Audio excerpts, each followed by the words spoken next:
থাকে সুবহানাল্লাহ। দুরূদ পড়নেওয়ালা যে ব্যক্তি বেশি বেশি দুরূদ পড়ে ফেরেশতা তার জন্য কি করে? দোয়া বেশি করে। আপনার 7 শ্রেণী 7 ব্যক্তির জন্য ফেরেশতারা দোয়া করতে থাকে। কয় ব্যক্তি?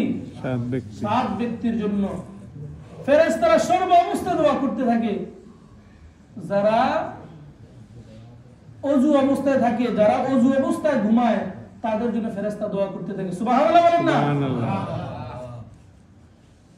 আর যে ব্যক্তি নামাজের জন্য অপেক্ষা করে, নামাজের জন্য ইন্তজার করে, নামাজের জন্য বসে থাকে, আযান হইছে নামাজের জন্য বসে আছি, ওই ব্যক্তির জন্য ফেরেশতা দোয়া করে সুবহানাল্লাহ।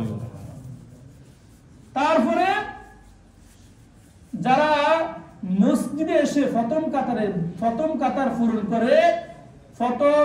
পূরণ করে বসে যায়, বসে বসে ইস্তিগফার পড়ে, বসে বসে জিকির করে, আল্লাহর গুণগান গায়, ফেরেশতারা তার জন্য দোয়া করতে থাকে সুবহানাল্লাহ।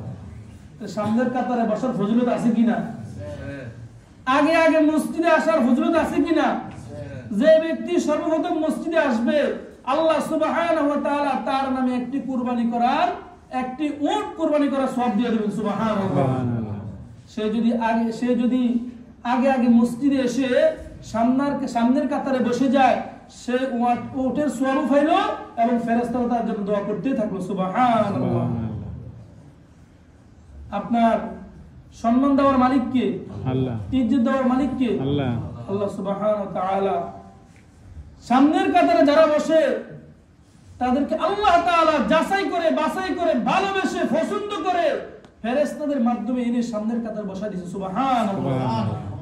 সামনের কাতারে বসা, সামনের কাতার পূরণ হয়ে গেলে তার পরের কাতার বসা, এইভাবে আস্তে আস্তে বসে বসে কি করতে হবে? আপনার মসজিদ পূরণ করে নিতে হবে। আমরা সামনে কিছু লোক বসলো, পিছনে কিছু লোক বসলো, মাঝখানে খালি থাকলো, এখানে শয়তান এসে কি করে? ঘোরাফেরা করে। এখানে শয়তান এসে ধোঁকা দিতে শুরু করে, এখানে শয়তান এসে আপনার শরীর টিপা শুরু করে, আপনাকে ঘুম পাড়ায় দেয়। অনেকে মসজিদে এসে ঘুমায় যায়, আছেন এরকম? আছে। বয়ান চলতেছে, ওয়াজ চলতেছে, খুতবা চলতেছে, আপনার উনি ঘুমাইতেছে। মসজিদ শান্তির জায়গা। মসজিদ কিসের জায়গা? শান্তির জায়গা। মসজিদে আসলে ঘুম আসবেই, কিন্তু আপনি অজু করে আসছেন আল্লাহকে রাজি খুশি করার জন্য, এই যেখানে বসে আছেন ওইখানে বসে বসে জিকির ইস্তেগফার করবেন, তাহলে ঘুম আসবে না। হ্যাঁ, তাহলে এটা শান্তির জায়গা। এখানে আসলে আল্লাহ, যেখানে যারাই আসে আল্লাহ তার কি হয়ে যায়? আল্লাহ সুবহানাহু ওয়া তাআলা তার জন্য, আল্লাহ তাআলা তাকে অনেক মহব্বত করে, তাকে